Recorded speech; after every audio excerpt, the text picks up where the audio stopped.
예, 오늘 하나님께서 주신 말씀 신명기 12장 15절에서 19절까지 말씀입니다. 한 절씩 교독하도록 하시겠습니다. 제가 먼저 읽겠습니다.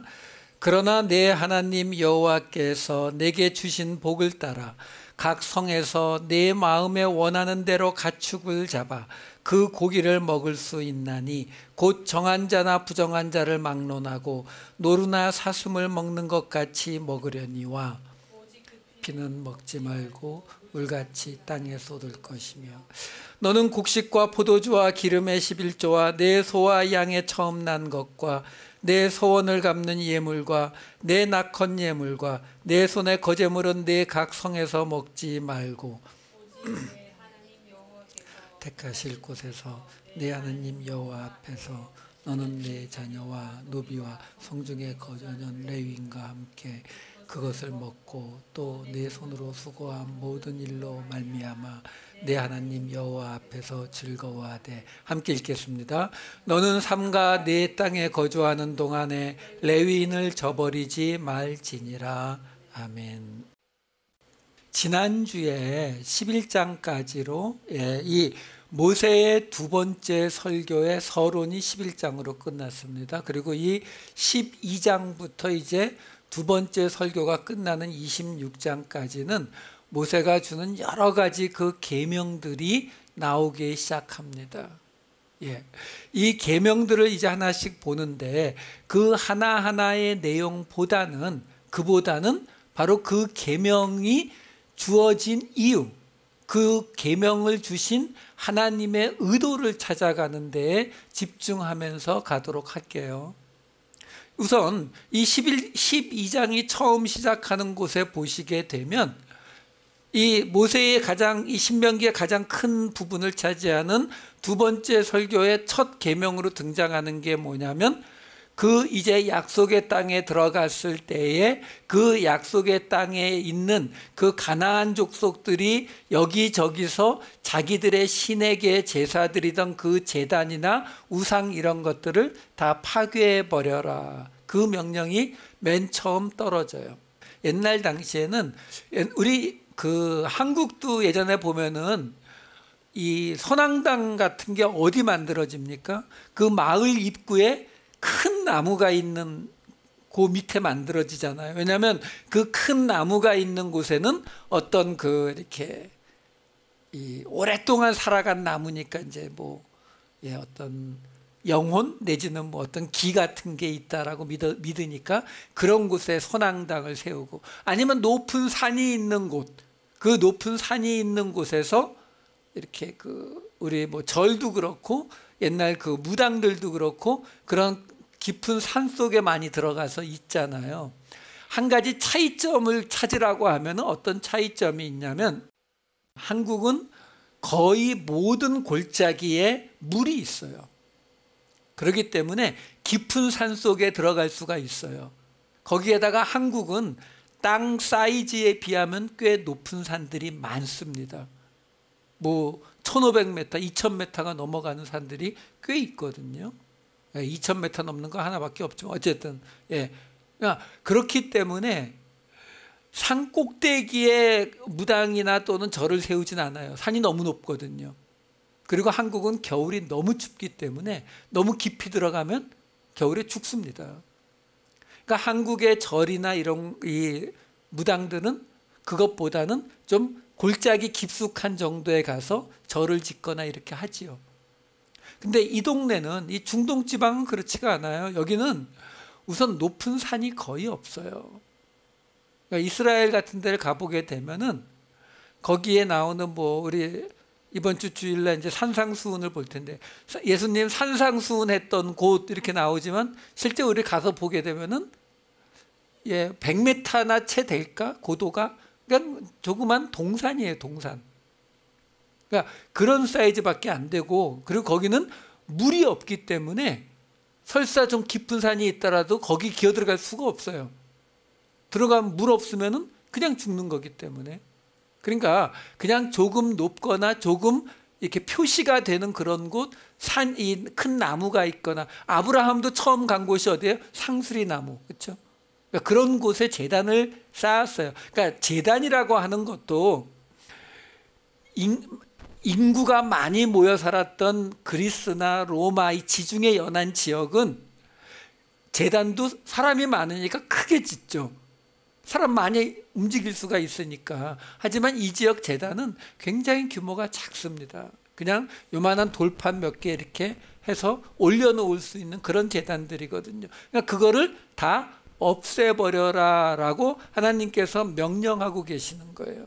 이 이야기의 곧장 이어지는 이야기 4절 5절로 이어가면서 나오는 이야기가 뭐냐면, 그런데 너희는 그 가나안 족속들은 여기저기에서 자기들이 제사를 드렸어요.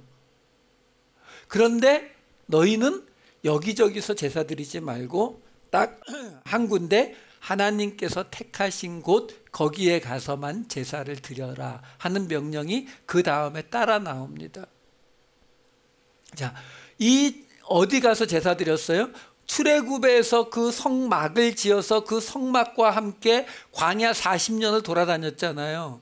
근데 지금 이제는 이 요단강을 건너서 약속의 땅에 들어가서는 실로라고 하는 곳에 그 성막을 세워놓고 거기에 와서 제사를 드려라 라고 이야기하고 있는 거예요, 지금. 자, 그렇게 되면은 근데 문제가 하나 생기죠. 무슨 문제가 생겨요? 지금까지는 출애굽을 해서 시내산에서 성막을 만들고 나서 지금까지는 이 이스라엘 백성들과 함께 성막이 움직였단 말이에요. 그러니까 제사 드리는 게 쉽죠. 왜? 바로 저기 진 한복판에 항상 성막이 있으니까. 움직일 때는 어차피 제사를 못 드리니까 움직이다가 어느 한 곳에 딱 멈추면 좀 기다렸다가 여러 시간 지났는데 더 이상 구름이 안 움직이면 자, 그럼 짐 내려놔. 몇 시간 더 기다렸는데 계속 안 움직이면 자, 이제 짐 풀고 천막 치고 그리고 이 레위 사람들은 성막 짓고, 그렇죠? 그럼 그때부터 제사 드릴 수 있는 거거든요.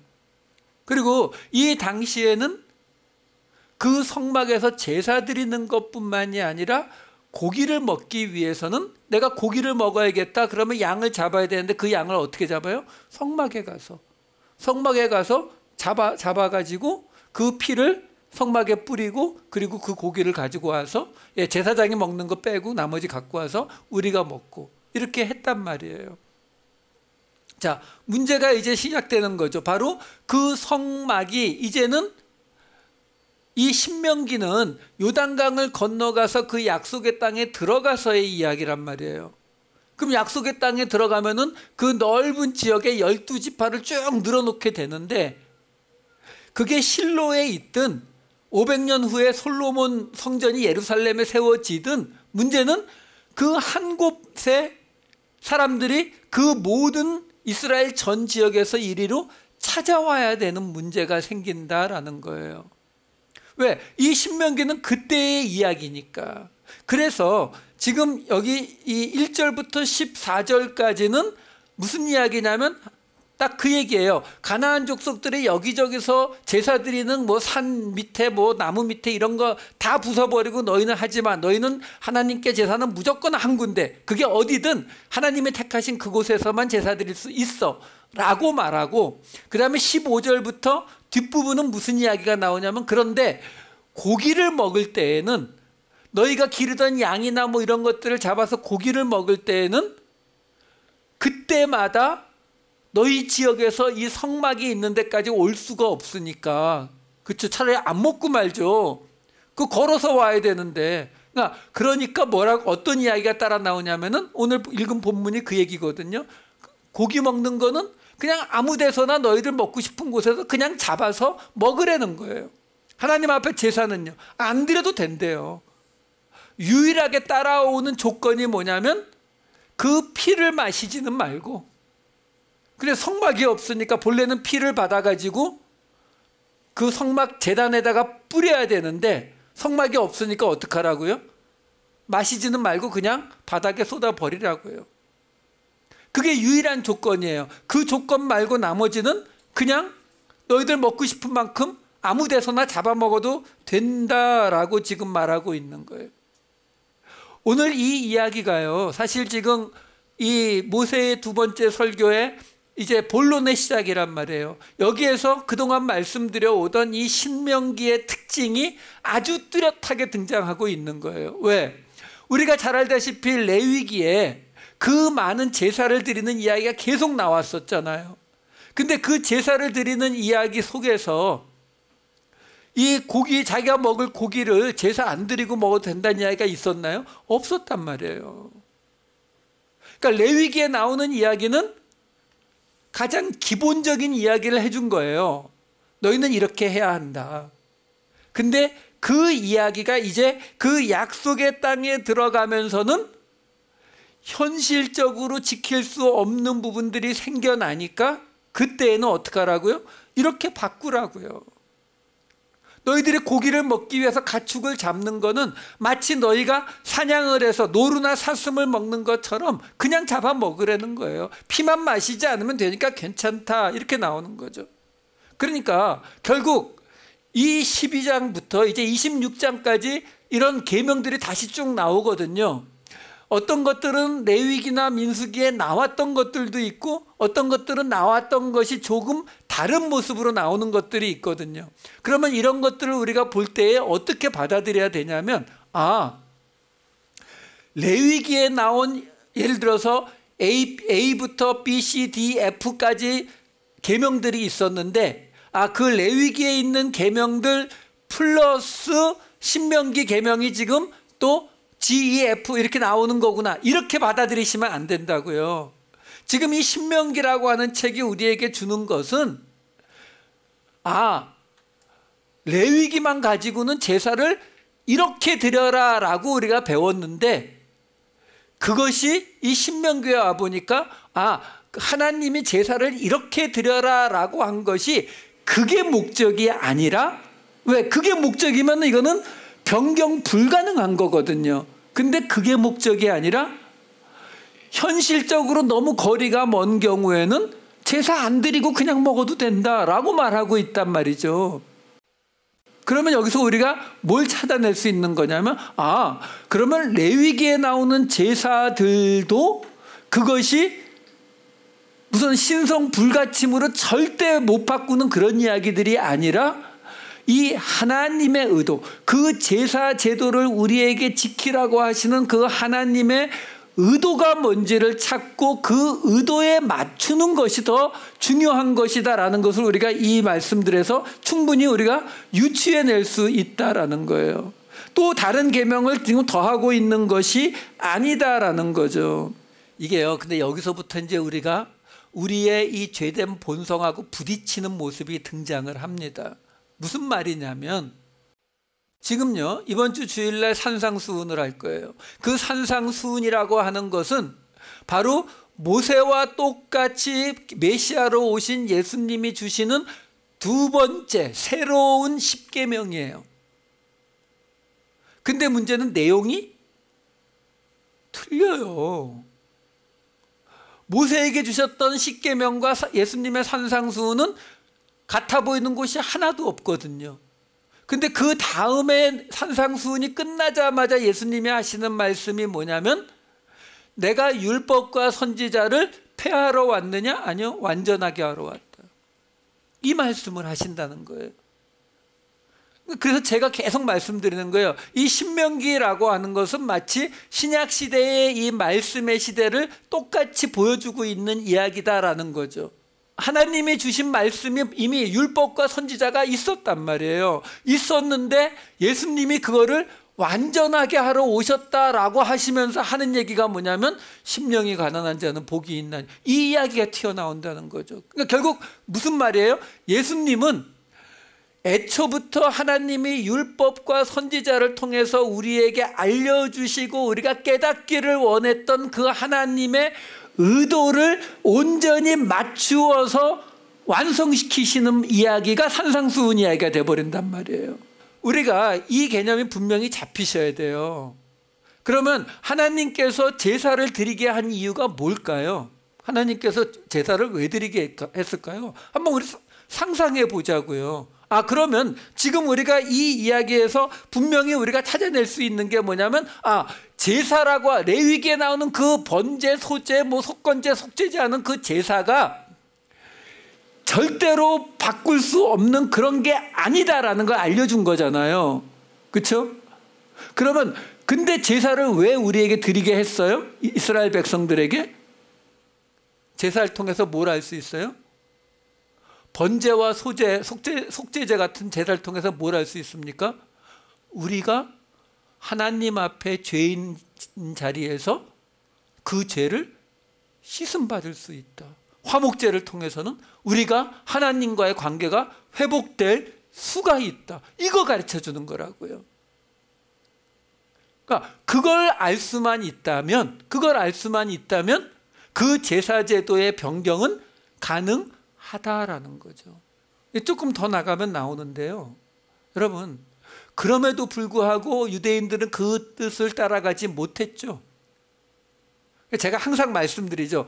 유대인들이 그렇게 하지 못했을 때에 이 사람들은 무식해서, 또는 우리가 흔히 쓰는 말로 꼴통이라서 나쁜 사람들, 이렇게 해석해 버리시면 우리하고 상관없는 이야기가 된다 그랬어요. 아니요, 그렇지 않아요. 근데 왜 안 해요? 그냥 이렇게 생각하시면 돼요. 뭐요? 솔직히 말씀드려서요. 우리 십계명에 나오는 이야기 해봅시다. 간음하지 않는 게 쉬워요? 여자를 보고 마음에 음욕을 안 품는 게 쉬워요? 우리 여성분들 잘 모르죠. 남자들은 쉽지 않다는 거 알거든요. 그러면 지금 예수님이 오셔서 하신 게 바로 이 신명기의 모습이거든요. 율법으로 있었는데 예수님이 오셔서 뭐라고 하냐면 마음의 음욕만 품어도 죄래요. 어떤 게 힘들다고요? 이게 훨씬 힘들거든요. 여러분, 우리는 그러면 하나님이 주신 계명을 우리가 수정할 수 있다고, 변경할 수 있다고 이렇게 말하면 아마 어떤 분들은 펄쩍펄쩍 뛸 거예요. 말도 안 되는 소리 하지 말라고. 어딜 가면 그게 하나님 섬기는 걸까요? 아니요, 그렇지 않아요. 변경하는 게 훨씬 더 힘듭니다. 예수님 당시 바리새인들이 600개의 그 규율을 만들어 놓고 지켰다고 하잖아요. 지금 우리가 지켜야 하는 법들이 600개 정도 될 것 같으세요? 제가 몇 개인지 모르겠는데 아마 형법, 민법 다 따지면은 아마 6만 개쯤 되지 않을까요? 우리가 하나님이 원하시는 그 의도를 지키기 위해서 겉으로 나타나는 이 율법은 우리가 변경할 수 있음에도 불구하고 그걸 알아도 그 길로 우리가 안 가는 이유는요, 우리가 하나님을 사랑하지 않아서 그래요. 쉬운 이야기예요. 그냥 이렇게 해석을 해드릴게요. 남자와 여자가 처음 만나서 뜨겁게 사랑을 하면 그 둘 사이에 어떤 의무나 룰이 있을 거라고 생각하세요? 다음 주에 내가 사랑하는 우리 애인 생일인데 이 생일을 지나가면 안 되지, 꼭 지켜야지, 이게 의무가 될까요? 아니요. 그때는 신나서 메모해 놓고 선물 뭐 할까 이렇게 하죠. 그렇죠? 근데 아시다시피 이제 결혼해서 5년 10년 지나면 이게 뭐가 된다고요? 의무가 되죠. 그 차이예요. 하나님께서 600개의 법을 주셨다고 쳐요. 근데 사랑하게 되면 600개를 지킵니까? 아니요. 그게 6만 개가 돼도 다 지켜요. 스스로 좋아서요. 근데 사랑하지 않고 하나님과의 관계는 유지해야 되면 어떻게 해요? 하나님이 말한 것만. 생일은 안 지키면 큰일 나니까 지키고, 결혼기념일 안 지키면 큰일 나니까 지키고, 이 발렌타인데이는 옛날엔 지켰지만 이제는 한번 좀 지나가고. 이게 우리 모습이에요. 다시 말해서 유대인들이 이 신명기가 분명히 보여주는 이 변화된, 우리가 새롭게 적용하는 그 율법을 받아들일 수 없었던 것은 하나님을 사랑하지 않고 그 종교로서 내가 의무만 다하고, 왜요? 내가 지킬 수 있는 최소한의 의무만 다하고 하나님으로부터 받을 수 있는 최대한의 이익을 받아내는 것, 이걸 우리는 뭐라고 불러요? 거래관계라고 불러요. 거래관계. 근데 하나님은 그걸 원하시는 것이 아니라 우리가 당신을 사랑하게 되기를 원하시거든요. 그러니까 이 신명기 같은 이야기가 등장을 하는 거예요. 보세요. 조금 더 가볼까요? 12장 7절에 가면은 이렇게 이야기가 이어집니다.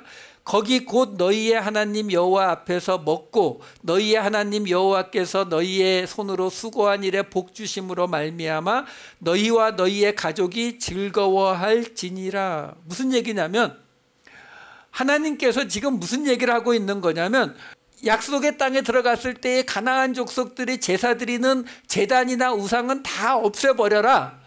그리고 너희는 하나님 앞에 제사 드리는 거는 다른 데는 안 되고 무조건 딱 한 곳 하나님이 택하신 곳에서만 제사 드린다. 근데 그 제사를 드리는 곳에서 어떻게 하라고 지금 나오는 거냐면 그 하나님 여호와 앞에 나와서 먹고 그리고 너희의 손으로 수고하신 일에 복을 주신 걸로 인해서 너와 너희의 가족들이 기뻐 즐거워해라 라고 말하고 있는 거예요. 기뻐 즐거워해라. 이 말에서 우리는 왜 하나님이 그런 말씀을 한 군데만 더 볼까요? 이왕이면은 12장 11절 12절을 보시게 되면은 12장 11절에는요. 거기도 이렇게 나와요. 너희는 너희의 하나님 여호와께서 자기 이름을 두시려고 택하실 그곳으로. 그래서 제사 드릴 거 다 가져가서 제사 드리는데 12절에 보시면 너희와 너희의 자녀와 노비와 함께 너희의 하나님 여호와 앞에서 즐거워할 것이요 내 성중에 있는 레위인과도 그리할지니 레위인은 너희 중에 분깃이나 기업이 없음이니라. 지금 아까 이 4절 5절에 나온 이야기하고 똑같은 얘기예요. 하나님이 택하신 곳에서 하나님 앞에 제사 드리는데 거기에서 너희와 너희의 가족들이 즐거워해라. 지금 여기 11절 12절에는 그 너희와 너희 가족 플러스 레위인과도 즐거워해라. 이게 지금 오늘 본문에는 어떻게 나왔었어요? 18절 19절 오늘 본문 말씀 볼까요? 거기 보시면은 오직 내 하나님 여호와께서 택하실 곳에서, 하나님께서 택하실 곳 똑같이 나오죠. 택하실 곳에서 내 하나님 여호와 앞에서 너는 내 자녀와 노비와 성중에 거주하는 레위인과 함께 그것을 먹고 또 내 손으로 수고한 모든 일로 말미암아 내 하나님 여호와 앞에서 즐거워하되. 똑같잖아요. 지금 뭐만 달라요? 아까 12장 7절에서는 택하신 곳에서 하나님 앞에서 즐거워하는데 너와 내 가족이. 지금 12장 12절에서는 똑같이 택하신 곳에서 하나님 앞에서 즐거워하는데 너와 네 가족과 레위인이. 지금 18절에서는 똑같이 택하신 곳에서 하나님 앞에서 즐거워하는데 너와 네 가족과 노비와 레위인이. 점점 늘어나요. 근데 그것 빼고는 똑같아요. 이 패턴이요. 여기만 똑같은 게 아니고 이 14장에 가면은 14장 26절 27절에 16장 11절에 16장 14절 15절에 26장 11절에 이 구절이 똑같이 반복돼요. 7번 반복되는 거예요. 무슨 얘기냐면 지금 이 모세가 말하는 두 번째 설교의 처음부터 끝까지 본론에서는 7번이나 계속 거듭되는 게 뭐냐면 하나님께 제사 드리는 건, 고기 먹는 건 이제 아무 데서나 제사 안 드리고 먹어도 상관없다고 얘기를 했어요. 15절부터. 근데 제사 드리는 거는 딴 데서는 안 되고 하나님께서 택하신 곳에서만 제사 드려야 된다. 근데 그 제사를 드릴 때에는 제사가 아니라 하나님 앞에 얼마나 경건하고 거룩하게 제사를 드릴까가 아니라 그 하나님 앞에 제사 드리러 나와서 너와 내 가족과 노비와 레위인과 나그네까지 나와요. 나그네와 이 모든 사람들이 즐거워해야 한다라는 거예요. 그럼 여기서 우리가 하나 알 수 있는 게 있어요. 자, 이 이야기가 지금 어디서 번지고 있었죠? 지금요. 이 이야기가 왜 번지고 있었냐면은 하나님 앞에 제사를 드려야 되는데 약속의 땅에 들어가면 12지파가 각 지역마다 땅을 나누어 갖게 되니까 제사를 드려야 되는 곳이 예루살렘이든 아니면 성막이 있던 실로든 한 곳에 딱 지정이 되게 되면 그 먼 데서부터 거기까지 왔다 갔다 할 수가 없단 말이에요. 너무 멀어서. 그러니까 이제 고기 먹는 거는 그냥 너희 동네에서 무조건 잡아서 그냥 먹어도 된다라고 레위기에 말씀하셨던 그 제사 제도에 굉장히 큰 변경을 갖고 온 거거든요. 근데 그러면서 또 동시에 하시는 말씀이, 그러면 여러분 우리가 이렇게 생각해 볼 수 있잖아요. 아, 하나님은 굉장히 실용주의였구나. 너무 거리가 머니까 매번 고기 먹을 때마다 양, 소 데리고 와서 제사 드리고 그거 먹을 수 없으니까 그냥 너희 지역에서 마음대로 먹어도 돼 라고 현실을 인정해서 바꿔주시잖아요. 아니 그러면 왜 제사는 한 군데서만 되는데요?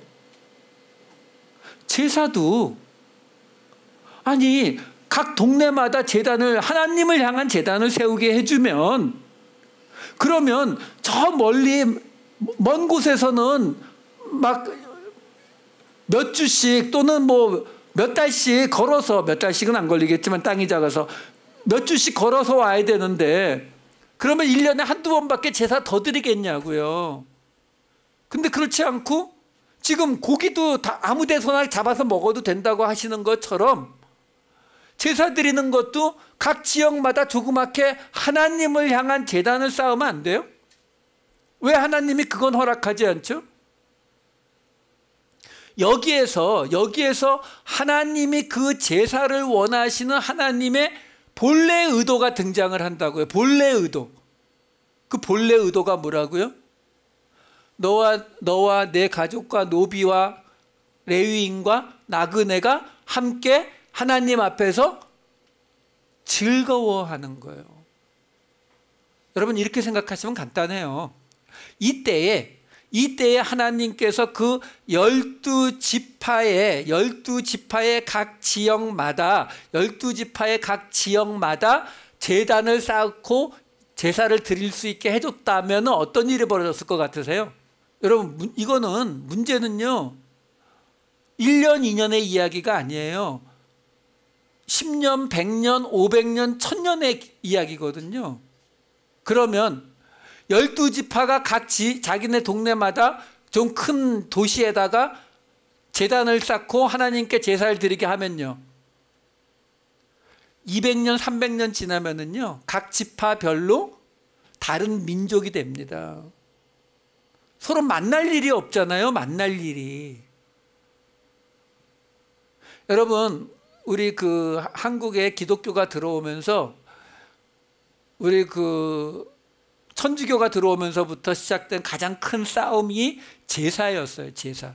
왜? 우리 한국 분들이 옛날에 제사에 목숨을 걸고 있었기 때문에 이 예수를 믿으면 제사를 못 드리는데, 이거는 옛날 기준으로는 그야말로 상놈, 어떻게 부모 제사를 안 드리냐, 이게 가장 큰 이슈였거든요.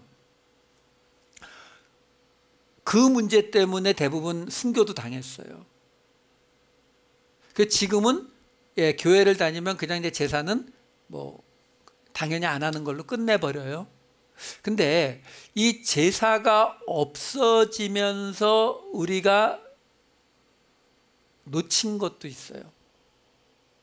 제사를 안 하면서 우리가 쉬운 말로 이 귀신을 섬기는 우상 숭배가 없어진 건 맞아요. 그건 장점이에요. 그럼 단점이 없느냐? 있어요. 어떤 게 단점이에요? 여러분 지금 우리는 사촌 정도만 돼도 별로 친하지 않아요. 5촌? 6촌? 뭐 흔히 말하는 대로 뭐 사돈의 8촌? 5촌만 넘어가면 거의 친척이라고도 잘 안 봅니다. 그게 왜 그렇게 됐는지 아세요? 제사가 없어져서 그래요. 옛날에는 제사를 드리면 적어도 1년에 한 번은 할아버지 제사를 드리면 아버지 형제들과 사촌들까지 다 모이죠. 증조 할아버지 제사 드리면요 6촌, 7촌 다 모여요. 그러니까 저 사람이 우리 삼촌이구나, 아저씨구나, 이거 안다고요. 근데 그게 없어지면서 한국 사회에 이 대가족이 아주 빠르게 붕괴돼 버리는 영향을 갖거든요. 똑같은 거예요. 왜 하나님께서 이 이스라엘 백성들이 12지파로 각자 땅을 나누어 가졌음에도 불구하고 이 하나님 앞에 드리는 제사는 단 한 군데서만 드리게 했느냐? 바로 이 이스라엘 공동체를 유지하기 위한 유일한 방법이기 때문에 그래요. 그래서 그 앞에 와서 즐거워하라라고 이야기하는 거예요. 즐거워하라. 자, 그러면서 무슨 이야기가 나와요? 아까 보니까 레위인을 저버리지 말라는 말이 나오죠. 왜 레위인을 저버리지 말라는 이야기가 나와요? 레위인이요, 뭐 하던 사람들이에요? 성전을 섬기던, 성막을 섬기던 사람들이에요. 그러면 성막을 우리 이미 저 민수기에서 다 봤잖아요. 민수기 볼 때 어떤 이야기 나옵니까? 성막을 가지고 이동할 때에 제사장들이, 쉽게 말해서 향로라든가 진설병이라든가 법궤라든가 이건 제사장들이 꾸려가지고 들고 다니지만, 그거 말고 천막 자체, 이 벽, 뭐 이런 모든 건 다 누가요? 레위 사람들이 다 해서 짊어지고 쫓아갔단 말이에요. 자, 근데 이건 이제 약속의 땅 들어가서이잖아요. 약속의 땅에 딱 들어가서 실로에다가 그 성막을 딱 세워놔 버리잖아요. 자, 그럼 레위 사람들은 뭐예요? 실업자. 할 일이 없네요. 왜? 성막은 그대로 딱 세워져 있고 더 이상 뜯었다가 뭐 할 필요가 없으니까 성막 가만히 세워져 있으면 이제 그 안에서 일하는 건 누구예요? 그건 제사장들만, 그러니까 아론의 후손들만. 그럼 나머지 레위 지파는 할 일이 없어져요. 그래서 얘기하는 거예요. 그 제사장, 아니 레위 지파를 버리지 말라고요. 왜요? 여러분 혼동하지 마세요. 이스라엘에 정확히 13지파죠. 13지파. 야곱의 12아들 가운데에서 요셉 대신 요셉의 두 아들 에브라임과 므낫세가 들어가서 13지파란 말이에요. 근데 그 13지파 중에서 땅을 기업으로 받은, 나누어 받은 거는 12지파죠. 그럼 거기서 땅이 없는 게 레위 지파란 말이에요. 그럼 레위 지파는 어디 살았어요? 각 지파의 지역에서 조금씩의 거주할 지역을 빼가지고 거기에 흩어져 살았단 말이에요. 레위 지파는. 그러니까 각 지역마다 우리 동네에도 저 레위 사람들이 산단 말이에요. 근데 그 사람들이 저 할 일이 있어요, 없어요? 없어요. 없는데 어떻게 하라고요? 저버리지 말고, 너희들 제사 갈 때마다 이 레위 사람들 버리지 말고 데리고 가서 함께 즐거워해야 된다라고 말하고 있는 거예요. 왜요? 여러분, 우리가 이미 민수기 다 지나왔어요.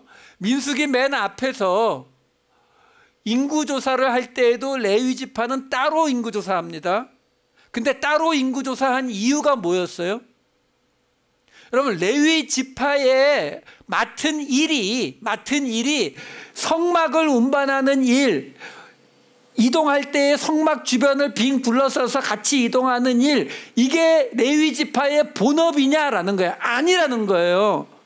민수기에서 제일 먼저 레위 지파에 대해서 나오는 게 인구조사할 때 레위 지파 인구 따로 조사하는 건데, 거기에서 무슨 얘기가 나오냐면 레위 지파 사람 한 사람은 이스라엘 지파의 그 장자의 한 사람, 장자를 커버합니다.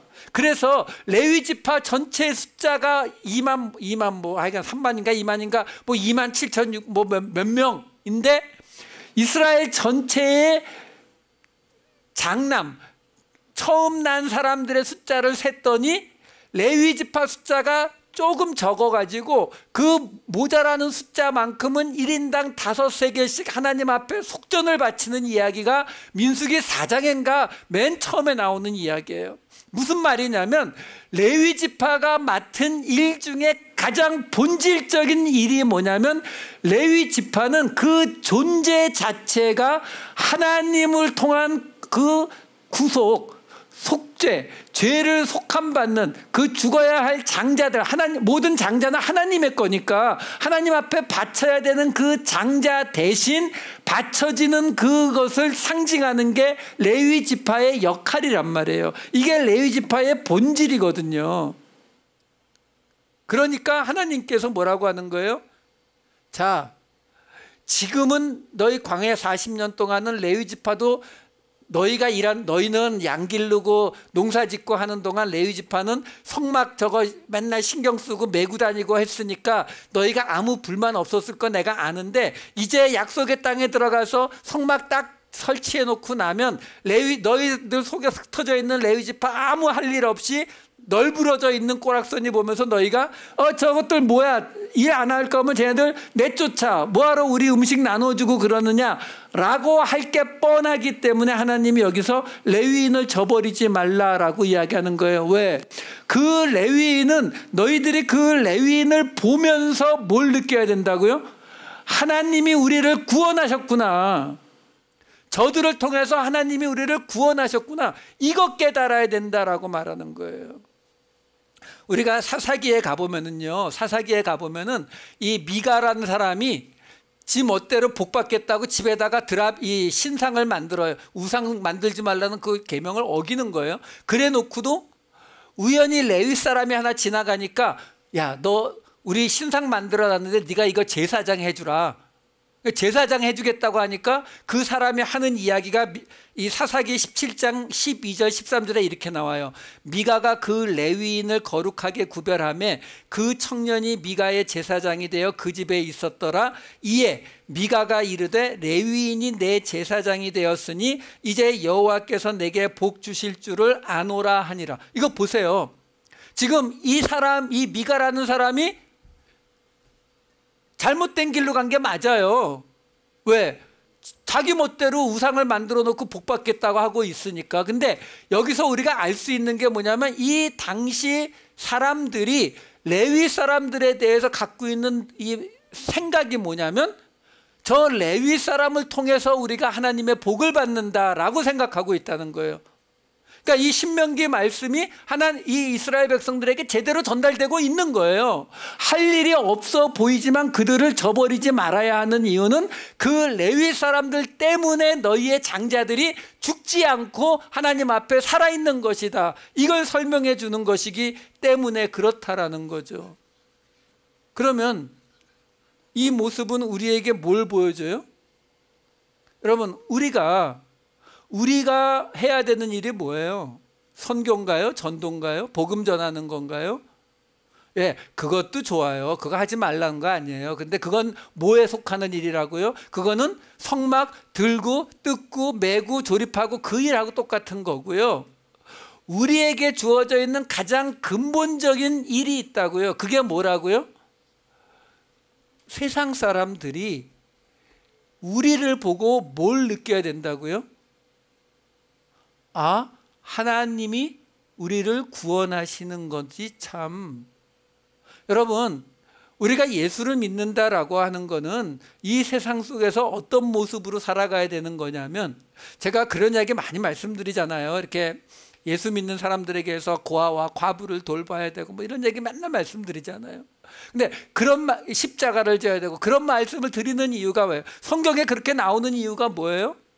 그러면 구원받는 거예요? 아니요. 구원은 하나님이 예수님의 피로 우리가 그냥 받는 거라 그랬잖아요. 근데 그럼 레위인은 뭘 잘해서 하나님 앞에 일하지 않고 놀고 먹을 수 있는 길을 잡았어요? 그냥 하나님이 선택하신 거죠. 그렇죠? 똑같아요. 근데 그 레위인을 통해서 이스라엘 백성들은 뭘 알고 있었어요? 저들을 통해서 하나님의 복이 우리에게 온다, 이거 알고 있었다고요. 마찬가지예요. 여러분, 세상이 교회를 욕하니까 사실 마음 안 좋잖아요.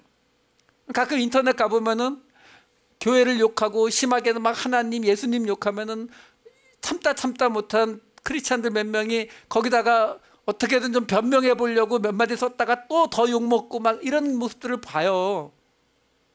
근데 여러분, 이렇게 생각하셔야 돼요. 무슨 생각이냐면, 사실은 그 세상이 왜 우리를 욕한다고 생각하세요? 여러분, 우리가 말하잖아요. 이 세상 암흑 같은 세상 속에서 예수 그리스도의 빛을 보고 살아간다라고 하잖아요. 그럼 우리는 누구예요? 예수 그리스도의 빛을 받아서 반사하는 존재예요. 그래서 등을 어디다 둔다고요? 높은 곳에 둬서 세상 사람들이 보게 하는 거라니까요.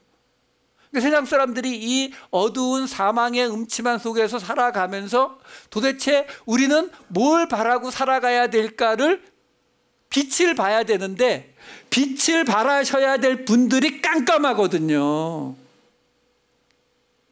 그러니까 세상 사람들이 우리를 욕을 하는 거예요. 너희 뭐 하는 거냐? 너희 본래 하나님이 너희를 통해서 우리를 복을 주신다라고 하는 것. 그게 무슨 말이에요? 우리를 통해서 그들을 구원하신다라는 걸 우리가 보여줘야 되는 건데 안 보여주고 있는 거니까요. 그러니까 욕먹는 거예요. 당연한 거라고요. 하나님께서 우리가 하나님을 믿는다라고 하는 것은 이 레위 지파를 통해서 우리에게 복이 오는 것. 계속 이어진다 했잖아요. 고아와 과부와 나그네와 노비와 가족과 그 모두가 다 즐거워하는 그 자리로 가야 된다. 어디서요? 하나님이 택하신 곳에서요. 그 이름을 두시는 곳, 그곳에서는요. 그곳이 어디예요? 여기요. 우리가 있는 여기요. 그곳에서는 이 일이 벌어진다고. 그래서 이 신명기 16장 11절은요 77절 이야기예요. 77절이 뭐냐면 6월절로부터 7번, 7일이 7번 거듭된 날이요. 6월절로부터 7일이 7번 거듭된 날이면은 77이 49일이 지난 그 다음 날이 언제라고요? 50일째 오순절이요. 그 77절에 대해서 16장 11절에 이렇게 나와요. 너와 내 자녀와 노비와 내 성중에 있는 레위인과 및 너희 중에 있는 객과 고아와 과부와 함께 내 하나님 여호와께서 자기의 이름을 두시려고 택하신 곳에서 내 하나님 여호와 앞에서 즐거워할지니라. 또 똑같이 나오잖아요. 근데 여기는 이제 뭐까지 붙어요? 고아와 과부와 나그네까지 다 들러붙잖아요. 근데 그게 언제 벌어졌다고요? 오순절이에요. 그래서 사도행전에 오순절날 성령이 임하니까 어떻게 했다고요? 가진 거 나눠서 가난한 자가 없게 하고 함께 떡을 떼고 즐거워했다고요. 예수를 믿는다라고 하는 것은 하나님으로 즐거워하는 거예요. 자, 근데 로또가 맞았어요? 뭐 사랑하는 사람이 생겼어요? 좋은 곳에 여행을 갔어요? 당연히 즐거워하죠. 그렇죠? 근데 반대로 어려워요. 힘들어요. 근데 레위인, 고아, 과부, 나그네, 노비 다 끌어안고서 함께 그 어려움과 고난 속에서 함께 뭐하고 있다고요? 즐거워해요. 그러면 세상이 보고 어떻게 한다고요? 저 사람들 뭐야? 미쳤나? 처음에 그렇게 생각하죠. 그리고 조금 더 지나면은요, 우리의 모습을 보게 되면 어떻게 돼요? 맞아, 저게 사람 사는 거지. 이 땅에 와서 돈만 벌겠다고, 그냥 나만 좋은 옷 입고 잘 배부르게 먹고 그렇게 살아가겠다고, 그렇게 살아가던 사람들이 어떻게 됩니까? 우울증 때문에 자살하고 하는 거 맨날 신문에 나오잖아요. 근데 저 사람들은 가진 것도 별로 없는 사람들이 그걸 나눠서 저 사람들을 고아와 과부와 나그네와 노비와 이 사람들과 함께 즐거워하네. 저게 진짜 사람 사는 거네. 그걸 우리가 뭐라고 불러요? 그걸 하나님의 사람의 모습을 보여주는 거예요. 그게 전도고 그게 선교예요, 여러분. 여러분, 한 군데만 보고 마칠게요. 마태복음 11장 19절. 예수님이 이렇게 나와요. 인자는 와서 먹고 마심에 말하기를 보라, 먹기를 탐하고 포도주를 즐기는 사람이요 세리와 죄인의 친구로다 하니 지혜는 그 행한 일로 인하여 옳다함을 얻느니라. 여러분, 여기서 예수님이 먹기를 탐하고 포도주를 즐긴다라고 나와요. 여러분, 우리가 오해하면 안 돼요.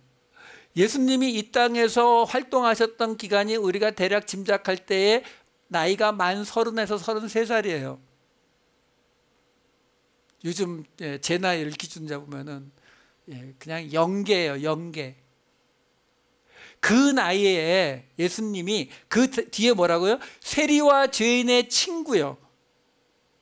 예수님이 세리와 죄인들이 모여있는 그 자리에서 함께 떡을 떼면서 그들을 축복하시고 그들에게 하나님의 말씀을 전하셨겠죠.